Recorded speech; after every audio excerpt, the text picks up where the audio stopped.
Doctor varicocele ఉంటే IVF ఇలాంటి options explore చేయొచ్చని కొంతమంది మగవాళ్ళు దాన్ని సాల్వ్ చేసుకోరు. హ్మ్. ఇది ఎంతవరకు నిజం? ఎలా డీల్ చేయాలి వారికోసిల్‌ని? సో సింపుల్ అండి ఇది. ఏంటంటే వారికోసిల్ యాక్చువల్లీ జస్ట్ నార్మల్ ఏంటంటే టెస్టిస్‌కి సప్లై చేసే వెజల్స్ పెద్దగా అయిపోతే దాన్ని వారికోసిల్ అంటాం.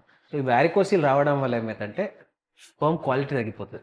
చాలా మంది నంబర్స్ తగ్గుతాయి అనుకుంటారు. నంబర్ కంటే ఎక్కువ క్వాలిటీ ఆఫ్ ది స్పెర్మ్ బాగుండదు.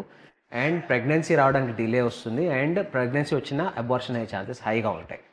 సో సింపుల్ ఒక క్లాసిక్ ఎగ్జాంపుల్ చెప్తా. ఒక పేషెంట్ వారికోసిల్ ఉండే కానీ వాళ్ళు ఈజియెస్ట్ ఆప్షన్ అని చెప్పి ఐవీఎఫ్‌కి వెళ్ళిపోయారు. సో ఐవీఎఫ్‌లో పాపం వాళ్ళు ఫెయిల్ అయింది వాళ్ళకి. ఐవీఎఫ్ పోయిన తర్వాత అసలు ఈ వారికోసిల్ ఏంటంటే అప్పుడు ఎక్స్‌ప్లోర్ చేసి స్టార్ట్ చేసి దీన్ని కరెక్షన్ చేసుకోనికి నా దగ్గరికి వచ్చింది. So we have done a repair. Varicocele repair చేస్తాం. 3 మంత్స్‌లో దే హావ్ కన్సీవ్డ్ న్యాచురల్లీ. ఐవీఎఫ్‌కి పోయిన కపుల్స్ 3 మంత్స్‌లో they have conceived naturally. And after 1 year వాళ్ళ బేబీని తీసుకొని వచ్చిన నా దగ్గరికి. సో ఒక డాక్టర్గా మాకు ట్రోఫీ అది. ఒక baby is like our trophy. IVF అనే ఒక మేజర్ దాని ప్రాసెస్ని మనం అవాయిడ్ చేసి న్యాచురల్గా పిల్లలు కావడానికి మనం చాలా హెల్ప్ చేస్తున్నాం వాళ్ళకి.